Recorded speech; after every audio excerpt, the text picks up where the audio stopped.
Hello guys, welcome ulit sa ating channel. Troubleshooting muna tayo ngayon ng desktop computer guys. Kahit gabi na, it's already 9:30 in the evening. So gagawin pa rin tayo ng video. So ito guys, yung brand Dell. So ang issue nito guys, ayaw ng umandar, no power. So try natin i-saksak kung no power ba talaga siya. So pindutin natin dito. So yan, ikita nyo dyan, wala talagang power na pumapasok. So ito yung i-solve natin guys. So baklasin muna natin itong cover, tsaka tingnan natin yung power supply, baka nandun ang sira. So let's go guys, panoorin niyo ako. So tanggalin muna natin yung supply.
natanggal ko na yung cover ng power supply.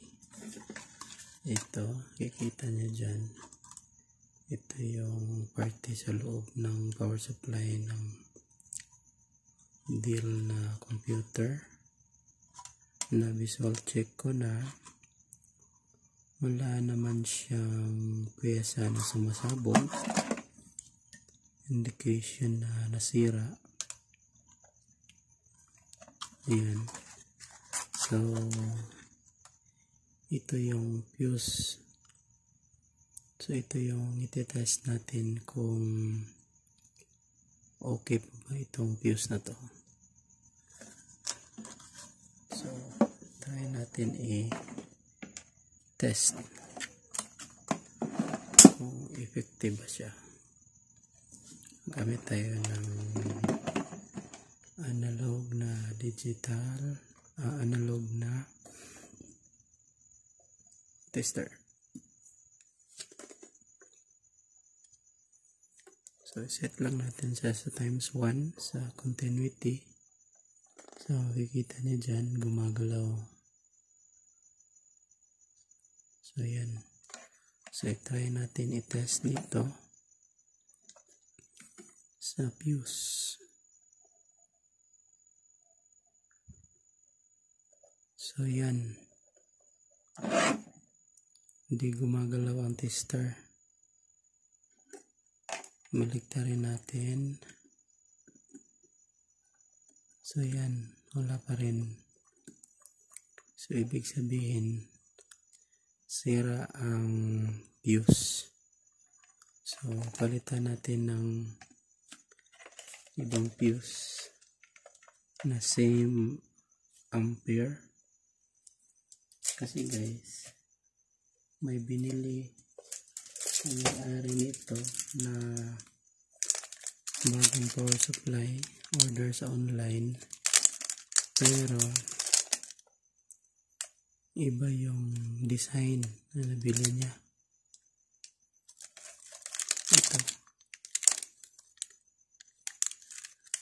Ito yung design niya, yung pin. So pang ibang motherboard. Tapos yung original, ito lang yung ano niya, port. May 4 na pin. At ito. At saka 8 na pin. 4 at saka 8 na pin lang yung sa original na power supply. Sa na-order niya ito. Maraming pin. Tsaka may SATA. Tsaka ito. So, dito po pwede. Dito. So, pwede naman siya i-convert. Pero matagalan na tayo. So, ang gagawin natin ngayon is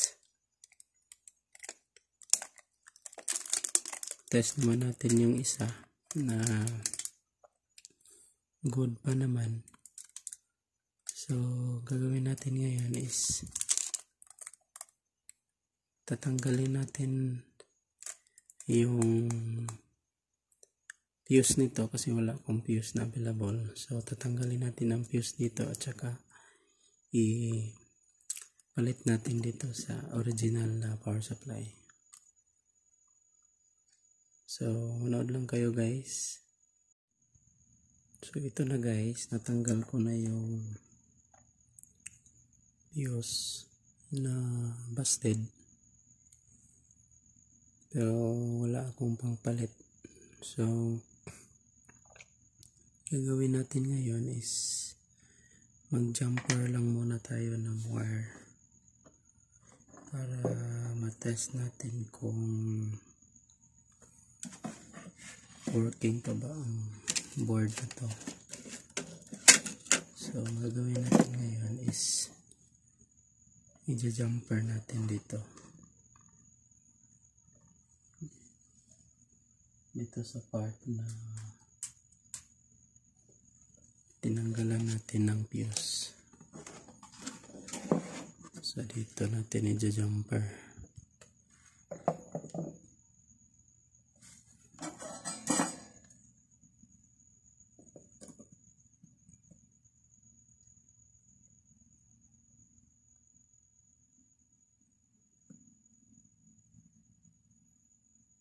Pero matry lang po natin kung functional pa ba yung board. Kung wala bang sira sa ibang pyesa.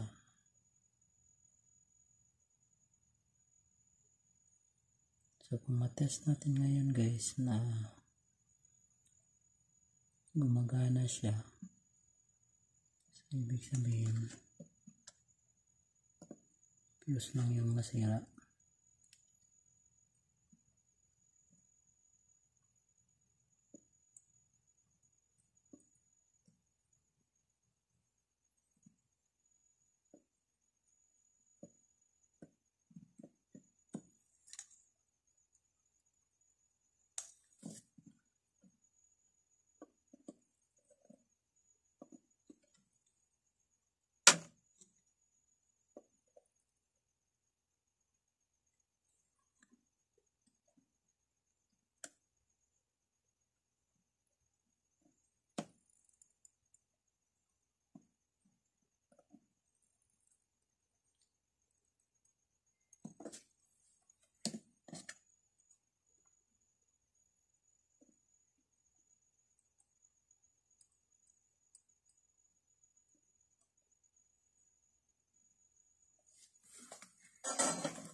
Ayan, jumper na natin.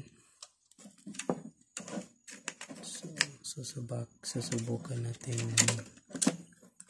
ikabit ulit ito. Try natin kung gagana ba siya. Kung gagana siya,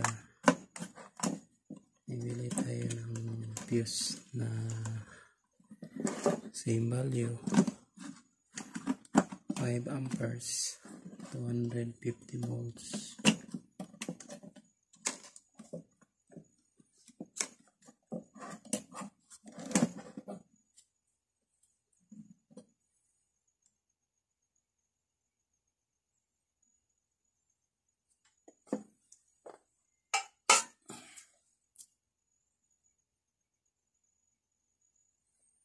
Kailangan nating subukan.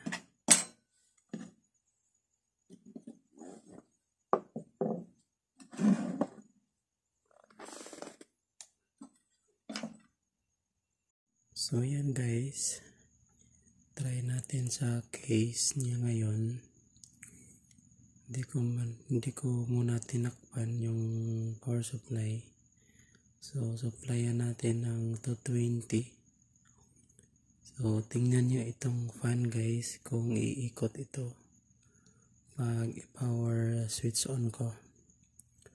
So panoorin nyo guys kung talagang fuse lang talaga ang sira nito, power supply. So try natin i-switch on. Tingnan nyo ang fan ng processor guys. So ayan guys, nakita nyo gumagana na yung system. So ibig sabihin yan guys, effective yung jumper natin dahil wala tayong fuse. So jumper muna natin para matest lang natin kung gumagana ba talaga. Ayan guys, nakita nyo umaandar na, gumagana na. So ibig sabihin good na yung power supply.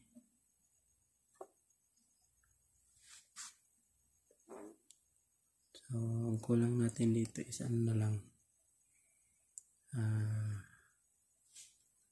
fuse para gumana na at makabit na natin.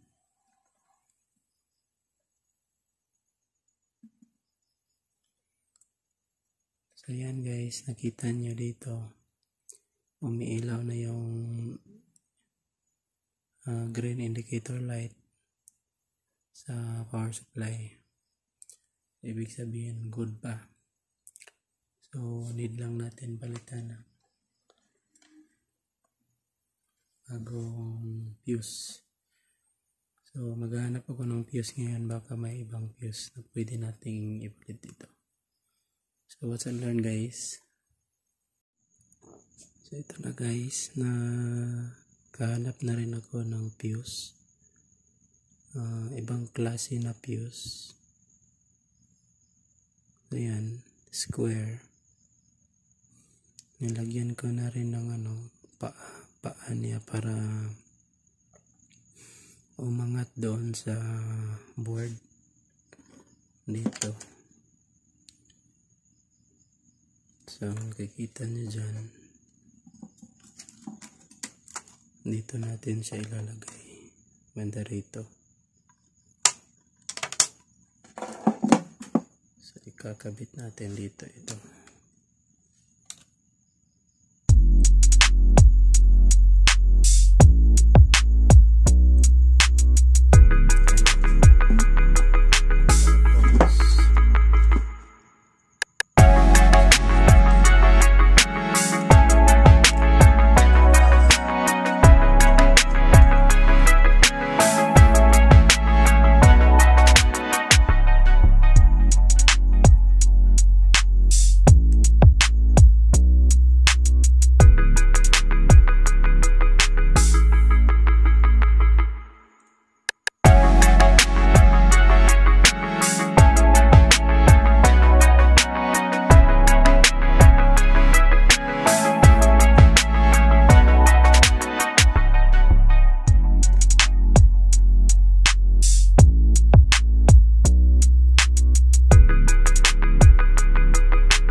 Kailangan na natin ibalik sa loob para try natin ulit.